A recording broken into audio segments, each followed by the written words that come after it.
All right, Dennis Young here, Primitive Substance. And we're continuing on the YouTube channel with some interesting guests, creative artists, everything involving music and art. And we have Leonardo Pavkovic here for all the way from Spain. And he's got a fantastic label, MOONJUNE Records. Great records on there, artist. And thank you for coming on. My pleasure. My pleasure to be with you. So let's start off by going how the label started, when it started, and how you got interested in doing this. I started label in 2001, almost by accident, because I was always involved in music industry, but on a different side. In the 90s, I was working in a graphic and advertisement company in New York City, Studio T Graphics in downtown, and we supplied our services to a lot of people in the music industry, doing graphics and ads and advertisement and photography. And I met so many people, especially in virtually we are doing ads for everybody that was doing shows in New York City, from small clubs to the stadium arenas for all promoters. We worked for promoters, we didn't work for artists. And also I worked for many, many labels. And then suddenly in 1999, with a very well-known jazz publicist from New York City, Jim Igo, we started the record label, jazz label called Jazz Magnet. And the label had only 10 releases, lasted only for 2 years. We're supposed to get some involvement with some investors and to start releasing some catalogs of jazz artists, European labels, because those were days when a lot of albums that were released in the 60s, 70s, and 80s. It was a very good market to make albums on CD. 99 was very hot, period to do that. Then in 2000, I reconnected with my old friend that I met in Italy, Elton Dean, legendary British jazz sax player who used to play for a couple of years in Soft Machine during the probably the most famous period. And he asked me if I can help him with a few things. One of the things was this band that played one-off show in a festival in Germany, and it was called Software. And Software consisting in Elton Dean on sax, Hugh Hopper on bass, John Marshall on drums, and Keith Tippett on acoustic piano. And because I'm a big Soft Machine fan, and I knew Elton, I reached to him, and but it wasn't really kind of Keith Tippett really wasn't interested in having a band. He just wanted to have a project. And then things continued our friendship. Then Elton asked me if I can help him with a live album that he did with British MIDI guitar player Mark Hewins, who also played with Gong for a couple of years. And then I was shopping around, and actually that album I wanted to put on Jazz Magnet label. I see. Meanwhile, I went to Prague to a couple of Prague festivals, and at Nearfest, I discovered the band that I never heard of before, Italian band DFA, because also I'm Italian. And after the show, I spoke to him. I was very enthusiastic about their performance, and they came to New York City. We were hanging out and became friends. And then few months later, I said, I would like to release that album because they had the recording from Nearfest. And meanwhile, I befriended the manager of another Italian prog band, Finisterre, and a Prog Day festival. They released a limited edition of the album Finisterre Live at Prog Day in 1997. But I thought that album had a little bit better potential. And then I say to the band, maybe I can release this album.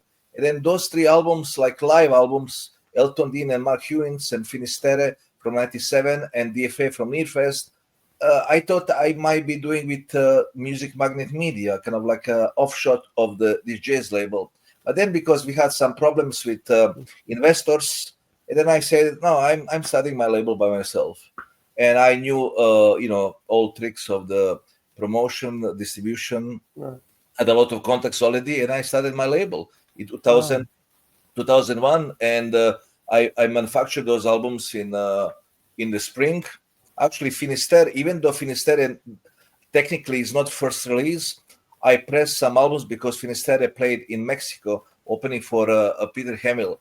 But virtually, I became officially a record label at Nearfest 2001 when I had people and I presented the guy who is coming out of nowhere because nobody in prog world knew me with three albums, like 3 live albums, and that's how I started. And then after That's that, something.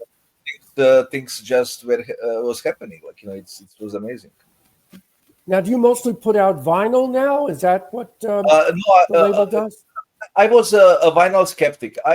First of all, I'm not a huge fan of sound of vinyl. I know that some people will say, I'm a huge fan of digital. Like digital for me is the best. Like especially if it's recorded lately, like properly recorded, properly mixed, properly mastered, 24-bit FLAC or wave or lossless, whatever. I think that's my favorite. I have a lot of CDs. At a certain point I had 12,000 CDs. Thousands of albums, but I listen music exclusively digitally. I don't listen Spotify, but I listen like real file. I didn't have vinyl albums. Couple of albums that I licensed to other labels in different territories. Very few of them I had on vinyl. But recently, in last couple of years, I decided to every release that I'm releasing since 2002. It's also coming on vinyl, but I'm not a big vinyl thing. I love the vinyl how it looks, but I don't like, I like to listen to music, in different way. I don't like to put vinyl and playing for 18 minutes and then I have to go and I know it's experience for certain people, but for me, I have a different kind of attitude toward my experience, how I listen. That's just my thing. But I love when you have a vinyl in your hands, yes, and the graphics, I'm not a big fan of that, like cracks and and I don't like it's not my thing. But I love the vinyl, LP. You have like gatefold. It's beautiful. Right. I don't find people have the time or they want to really listen to whole records anymore. I mean, they just want to hear clips and songs. That's what because there's so much out there. How do you feel about that? I don't think there is anything wrong with that. See, like I even though I predominantly I buy CDs all the time. Okay. If I buy CDs on Bandcamp, they come with download. Then I put CDs on my shelves and I listen download. But I have different kind of thing. Like if I want to listen to music entirely, the entire album, listen digitally entirely album. But I simply love the thing that I can go to my library, digital library. I can play one tune from the first album of Black Sabbath. Immediately after that, to play something from Keith Jarrett. Right. Like maybe Milton Nascimento, or then playing some Tuvan, throat singing music. I like this kind of thing. I don't like but I like to listen to albums. Of course, it has to be very special occasion, very special event, with friends, or if album is coming out and I have to listen like entirely. I like it, but I love the fact that I can listen sporadically, tune here, tune there, tune here, tune there. I love it. That's the way of the world these days. But I mean, as an artist, I myself always put records together with in order of how the listener would want to listen to. Of course, but when this is the thing. When I buy album from the new album, I listen from the beginning to the end. Oh, okay. But if I have to listen music from the past, I believe only 100 years. That's a lot, not so much time. And I have 15,000 albums. And there is Wow. There is so much music out there. If I start listing albums from beginning to end, albums that were released 20, 30, 40, 50, 60, 70 years ago, it's nice. It's nice. But, I like also the freedom to, especially older albums. Once I listen album entirely from the beginning to the end, then I like, just, from time to time, say, okay, I will listen to the album from one of my releases from 10 years. I will just listen to one song and I will go to another one. It's, this is my thing, I have more freedom and liberty in doing that. Well, you have good distribution, right? All over the world, you have Yes, I distributors? have. Distribution is not what used to be. Okay. There are no stores, but digitally I'm distributed all around the world. Like, physically, there are no stores. Very difficult to push albums to the stores because there are only like few mums and pups, and of course, everybody wants albums of Submachine, of Stickman, or Of course. of certain things that they can sell. But if you Yeah. an album like from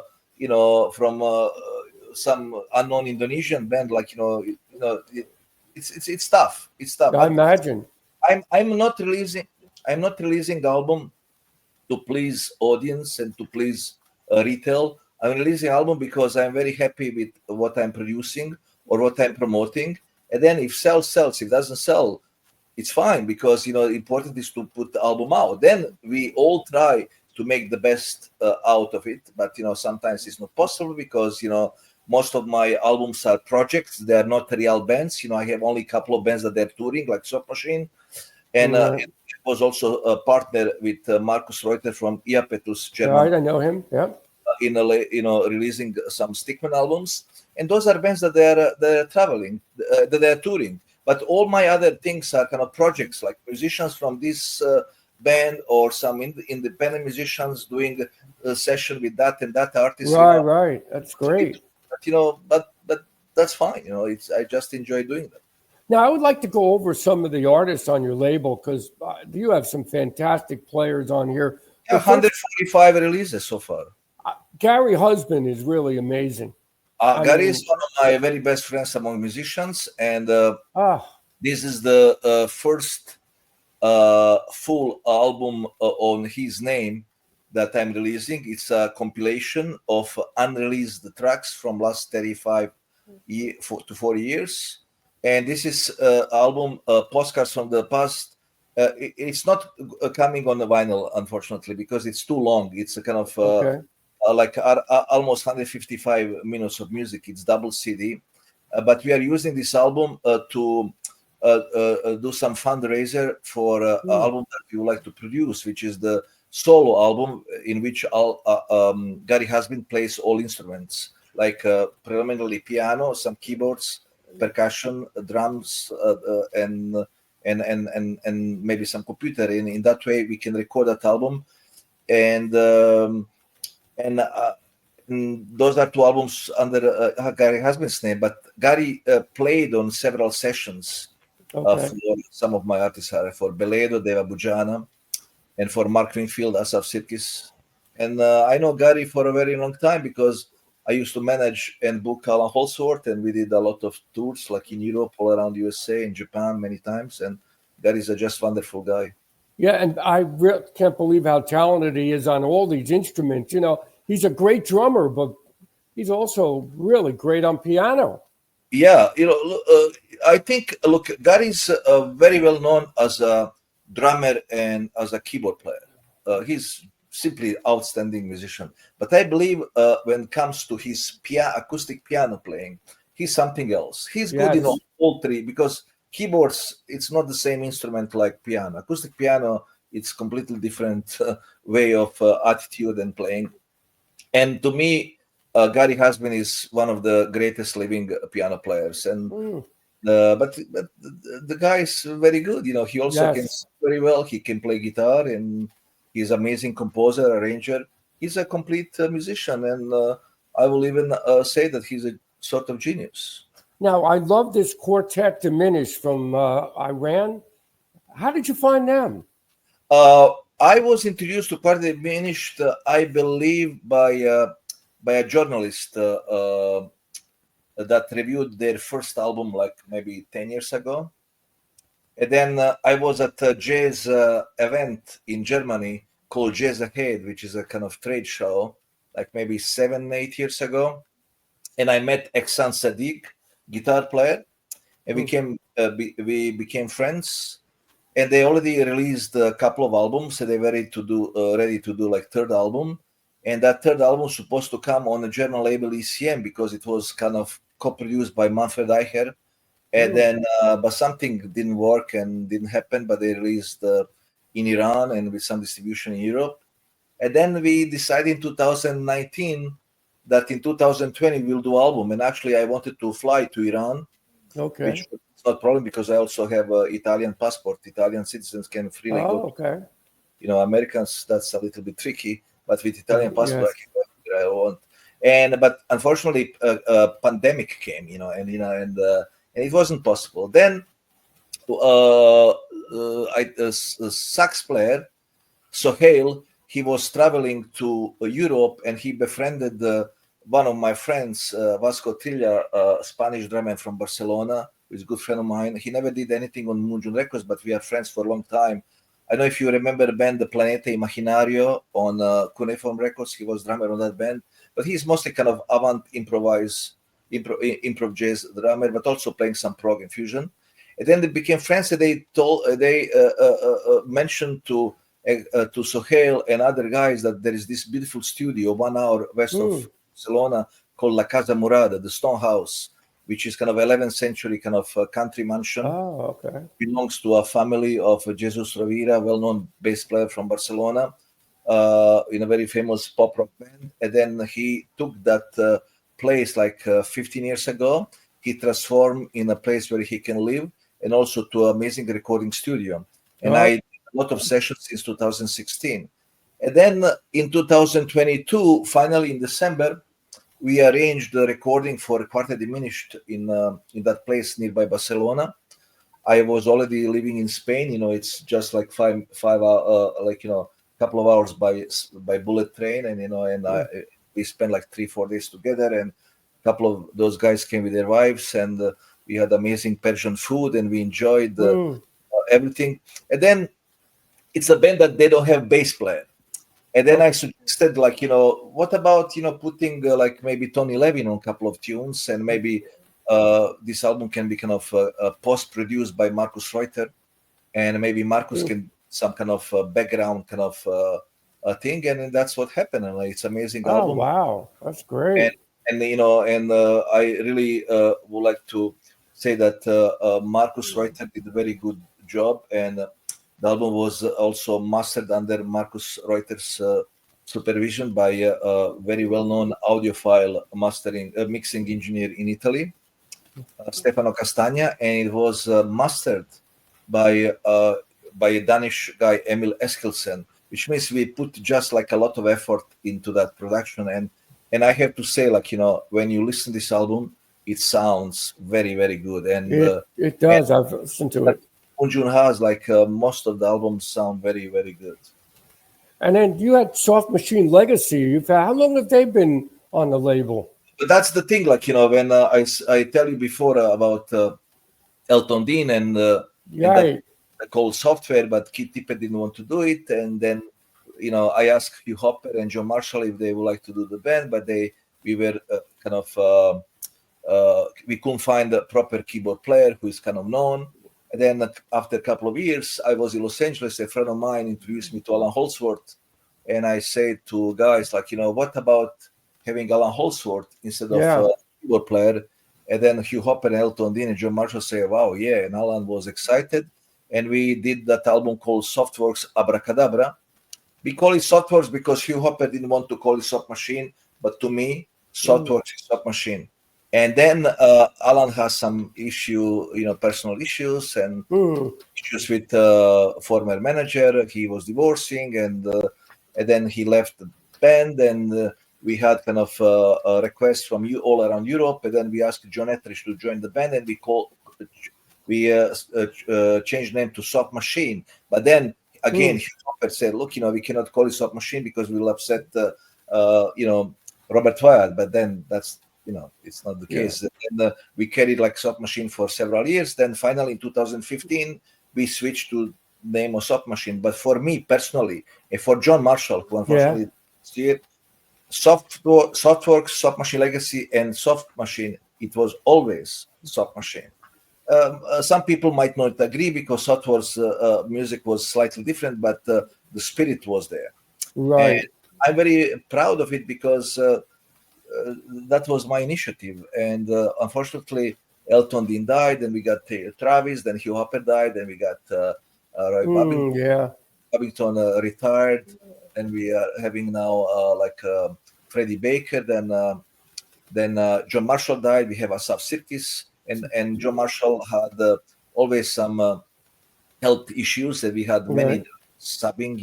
Even Gary Husband played on drums and a couple of other drummers, but we settled with Asaf Sirkis, who is one of my favorite drummers. Well, he's a great drummer. I interviewed him. Really great drummer. Asaf is something special. He's, I'm good friend with Bill Bruford. I work with Bill Bruford now again. And then Asaf is one of the favorite Bill Bruford's drummers. It's it's great. Asaf is now Beledo, is that how you pronounce it? Beledo. What a beautiful record. Yeah, Beledo is Beledo. I knew Beledo since mid-90s, but we somehow reconnected only like 10 years later at Allan Holdsworth show, and then we became very close friends. And Beledo is probably my best friend in New York City, just in New York City. And then we did 3 albums. First album that we did was Dreamland Mechanism with Gary Husband on drums and Lincoln Goins on bass, great bass player who played with a lot of musicians. And then the second album was this album that we did actually during the COVID. Tony Levin and Kenny Grohovsky, who played also with John Zorn and with Brand X.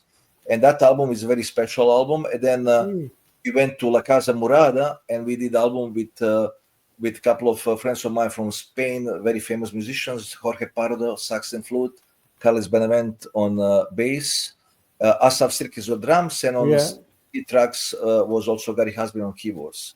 It's a beautiful record. Yeah, I love it.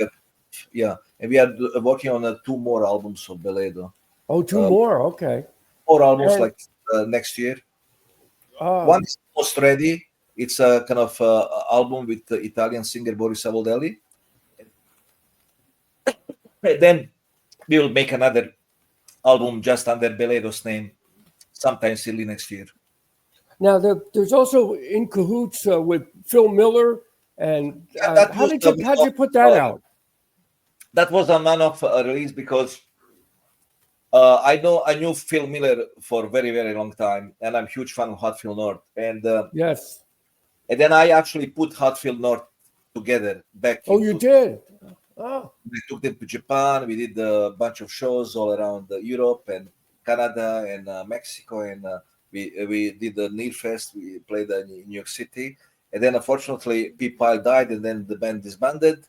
And then during those days, Phil had this album, and which I helped him licensing in Japan. He released on his label in UK, and I said to Phil, look, I will like to release that on my label for North American market. Actually, I have that album only for North American market. And Phil was very good friend of mine, legendary guitar player, and unfortunately also he died. And but we were thinking about some special projects. We met in London some years ago, 1 year before he died, but then nothing happened, unfortunately. That's too bad. A couple of other people I want to talk about. Jason Smith, I really like. Jason, about him? Jason is drummer. He's a session drummer, originally from Montana, but lives in Los Angeles, and he played with a lot of people, with Mike Keneally, with Albert Lee, with some singer-songwriters, I think he even played with Weasel Zappa. He's a session man. Okay. So a very good composer. And then my friends who introduced me to Allan Holdsworth, Ken Kubernik and Chris Horde, introduced me to Jason Smith. And they arranged the first album, studio album, to be on a record label that Allan Holdsworth was on it, like by Chris Horde. Okay. And that was with Gary Husband, Dave Carpenter. But then after that, when they played like a promotional gig in a jazz club in Los Angeles, the concert was recorded, and then I suggested that I would like to release that album, and I released that album. That was one of the very first releases on MOONJUNE. That was 2005, 2006. Okay, wow. 2005, I believe. Great album. Gary Husband played amazing piano, and I wanted to tell you, his piano playing on that is exceptional. Also, who is a legendary bass player. Unfortunately, another legend who died. He played a lot with Herbie Hancock and also with Allan Holdsworth, and unfortunately, he also. time moves on. What are you going to do, right? But you're saving all this. You have this great music on the label to preserve all this great talent out there that played over the years. And then Yumi Hava, that's an interesting record with Jeff Lee.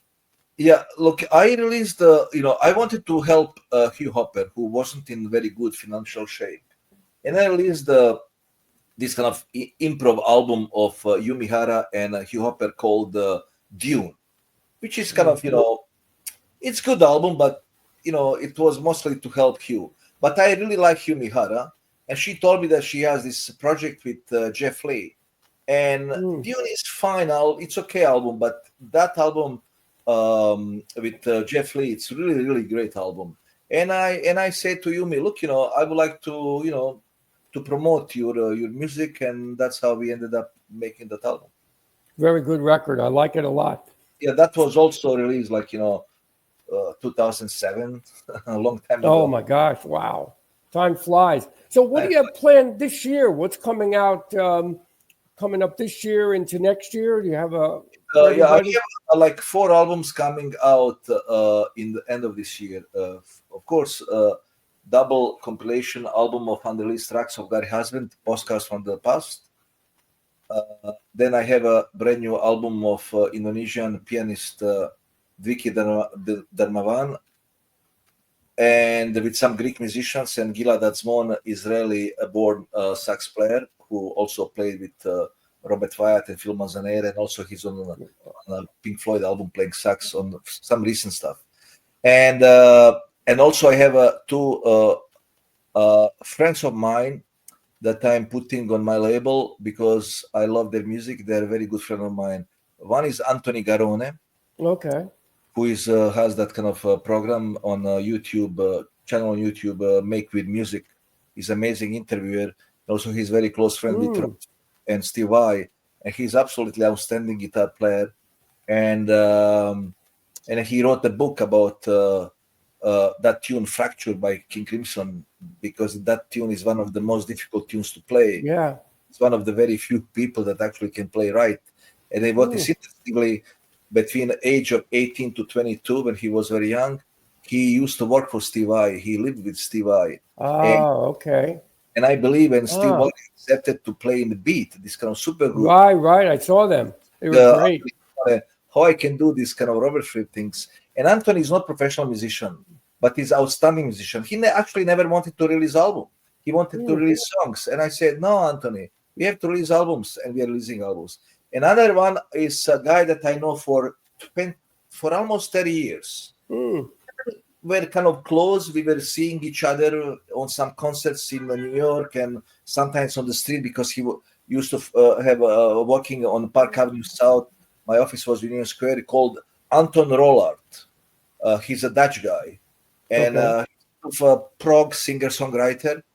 And he came to my festival a couple of years ago, and we became friends. Then he came again to the last year's festival. He came a couple of other times to Toledo here in Spain. We became very close friends. Very nice guy, and he showed me his music, and I really love the music because it's a kind of singer-songwriter, psychedelic, progressive, like sometimes between Caravan and Sid Barrett, and kind of it has that's interesting.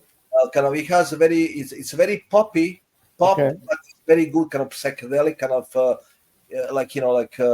it's great album, and that album is coming out maybe in the end of the year. And then I have a bunch of other things that I'm working on for the next year.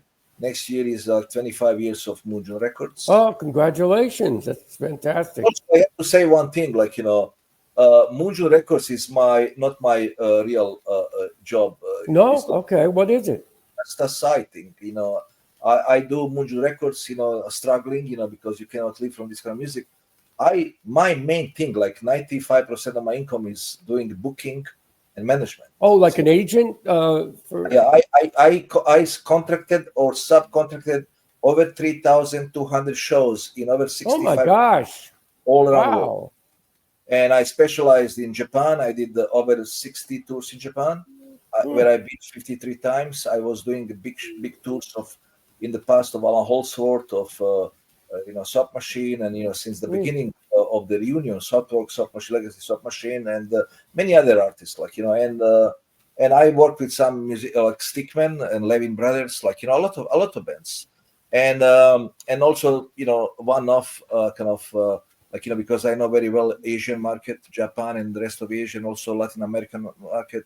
I traveled all around the world with artists. That's what I do. I know that people always ask me about MOONJUNE Records, but June music booking it's my main thing. Of course, my time that I spend with MOONJUNE Records, it's much more than booking.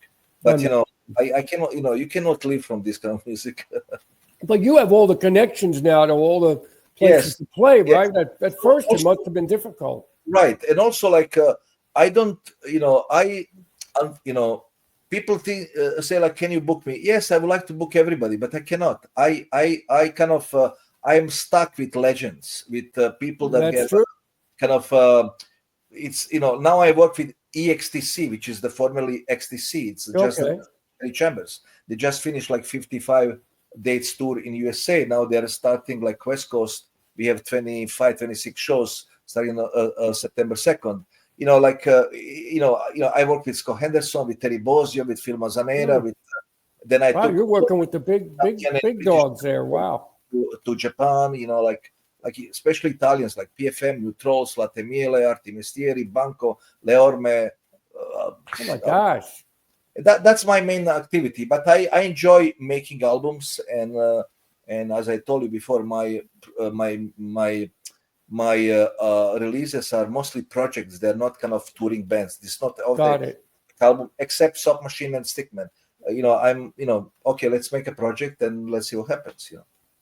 Now, where can we get your records now? Say in the States here, the United States. Where besides Bandcamp? Where on Amazon? That's everybody buys. And but I also encourage people to go directly on my website, MOONJUNE Records, moonjune.com. Then there is a link to my label and other things. And also because I live now in Spain, shipping from Spain everywhere in the world is very cheap. I can ship CD from Spain to USA for less than $5. Oh my gosh! You ship from USA to Canada, it will cost you $20. It will, yes. This is the thing that is a big advantage. Then if people are buying directly, that's always the best. Just buy directly online from my website, or just go on Amazon and search. And also certain people in USA, Wayside, which is a Steve Eigenbaum's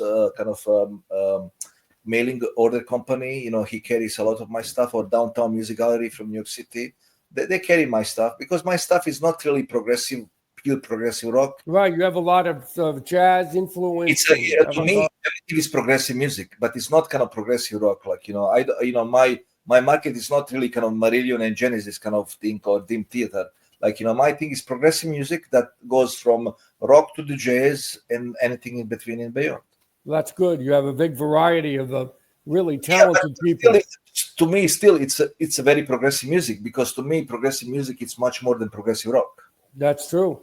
Yeah, you put that rock on there I always say, people will say, King Crimson's first album is beginning of progressive rock, but look, in terms of progressive music, Cream was very, very progressive music. They played psychedelic kind of blues, but that was very progressive to me. But it's not that kind of progressive rock that people are talking about. That's my theory. I think the Japanese audience, though, they really know their music. In Japan. But that's for one simple reason. Japan is the second largest music market in the world. Japan loves any kind of music because it's a large. That's true. It's not that Japanese love jazz or prog or blues. They love anything what is imported, licensed, and promoted in Japan. They will love it. Yes, they do. Regardless of kind of music. Yes, that in a progressive world and a rock world and in a classic rock world, people in jazz that people think yes, but Japanese are good in all kind of music. They are, and then they know the records, they know the people in the bands. Of course, yes. Yeah, that's true. But also, I have to tell you one thing, even though I'm very often kind of caught of criticizing certain things in USA, but I always defended American fans. I traveled all around the world, and I have to tell you one thing: American fans, when they're coming to the show, when I was traveling with Soft Machine, with Levin Brothers, with Stickman, with Henderson, with other bands, they're very knowledgeable. See, I was born in the former Yugoslavia and grew up in Italy. At many shows, I found the people that probably never went outside of USA. They know Yugoslavian prog bands they from do. I say, wow. And that's, American fans are very dedicated. I have to tell you one thing, like when you're touring, they buy albums. Like Japanese, the Japanese and American audience are the best audience to buy merch. I was at the table for 20 years. I know what is going on in Europe. Certain countries are better than others, but American fans, especially if you are talking about niche kind of very right. kind of bands, they're buying. Like, I remember when I was traveling with Allan Holdsworth, we were selling tons of albums. It's American fans, are very knowledgeable. It's just a big country that people think, the people don't know, but actually they know. So, what do you think of what do you think of modern music these days? That's being I think right now in this exact moment there is more good music than ever in history of humankind. The only thing that you cannot see it because it's almost invisible. That's what is true. happening? There is a mainstream and kind of alternative underground kind of scene. What is happening that in the 60s and 70s and even in 80s, mainstream music was mostly kind of good music. Right. Then everything shifted in 80s and 90s, especially 2000, when the mainstream music, it's good for some people, but it's not about art. But that doesn't mean the music doesn't exist. I always fight against those people that say, oh, there is no good music today. There is amazing music made today in 200 countries all around the world. Maybe it's not progressive rock. Maybe it's not kind of jazz that Miles Davis or Red reported, but there is a lot of amazing music. A lot. And I predominantly now, of course, I listen my favorite things like, Ozzy Osbourne just died. I was listening like for first 5 albums, because I'm a huge Black Sabbath fan. And then, I listen to new music. There is amazing music in Russia, in Italy, in Spain. I agree. In Brazil, in Mexico, in Iceland, in Finland, just name it. But people don't know. I'm just saying, okay, in very little narrow world, just look at my label. Just see these people that even pronounce their name, like amazing Serbian guitar player who lives in Barcelona, Dusan Jeftovic. Just see like Simak Dialog from Indonesia, Deva Bujana, Viki Darman, just see like Beledo. See the wrong object from Belgium, or Finfield, who is actually from England. But if you see, there is a good music. The only thing that today it's very difficult to promote good music because it is. I'm sure it is. But the people that are saying there is not good music, that's not true at all. You just have to find it more, though. You have to really look. It's difficult to find, and that's why, but there is a lot of music. There is a lot of music. And there is much more freedom in making the music. Like a lot of musicians are kind of self-produced. There is not those the kind of producers that are going to studio. You cannot do this. You cannot do that. Like solo is too long. No, it's people are making music. It's maybe it's not everybody will agree that because people like to be stuck in the past. I don't miss true. The past. I agree with that. Look The at the shirt I have on. I'm stuck in the past, right? The only thing that I miss in my life is the future. I love the past. I respect the past, but I miss the future. I love the things that were made like 10, 20, 30, or even 70 years ago. I like bebop. I like 40s jazz. I like Duke Ellington. I like Glenn Miller, but Louis Armstrong. But let's move on. Right. I'm very open-minded and I like to listen to new things. But a lot of people say, "Oh, once upon a time there was good music." Look, I disagree. There's good music out there. You just got to find it. Good music was present everywhere, in last 60, 70 years. There just wasn't as much as we have out now. Well, the choices. that's the problem. Like there's over saturation. That's why it's very difficult because see, like and it's difficult to find the audience. The audience exists. The audience exists. That's The only true. thing, audience, they don't know that artists exist because there is no something is missing. If there are more and more musicians creating new music, that means that there is something in the air that makes those musicians to create new music. But the audience is, somewhere else. But also, there is one thing that a lot of musicians today, they are kind of shy and afraid to promote themselves. They still live in old school kind of thing, like that there is a label, there is a management company that no, you have to go out and promote yourself. You have to fight. That's exactly right. That's what it is. That changed, and I can just say, look, Marcus Reuter, also one of my best friends, he's constantly hammering like social media. And he's always talking about things that he's doing, and he's relatively successful. You have to do it because That's not true. for you. I can help certain things, but I cannot help everything. Musicians also have to go on social media, do posting, not doing one post once in a blue moon. No, you have to be active. But on the other side, I understand that musicians want to be musicians. It's kind of tricky. But some people, this guy, look, maybe I'm not super huge fan of his, but he's amazing guitar player, and I think he will grow. Matteo Mancuso, 26-year-old guy from Sicily. He's a superstar now. He's playing like very unusual technique on electric guitar. He's a fusion guy. He just finished like his big North American tour. He sold out shows because he was one of those guys that went to social media, went to YouTube, That's it. Yep. Instagram to Facebook, promoted. That's why he's successful. Because as a friend of mine, Tom Redeker, who used to be my distributor in Germany, he said once, Leonardo, do you know what happens when you don't promote? Nothing. They forget about you. You're forgotten. That's it. You have, and the fact that you are known. See, like Steven Wilson, I know a little bit Steven Wilson. I met him some years ago. It took him very, very long time and a lot of persistence to reach the level that he's on.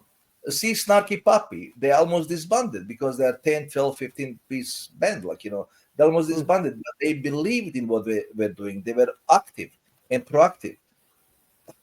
It's very difficult to be active and proactive, because but you have to do it. It's a job if you want to be a musician and make some success, you have to work. There you go. But you can also choose another thing. Have your day job like Anthony Garone, and in spare time, use your kind of imagination and your talent, your creativity to make some music from time to time. That's it. Fun.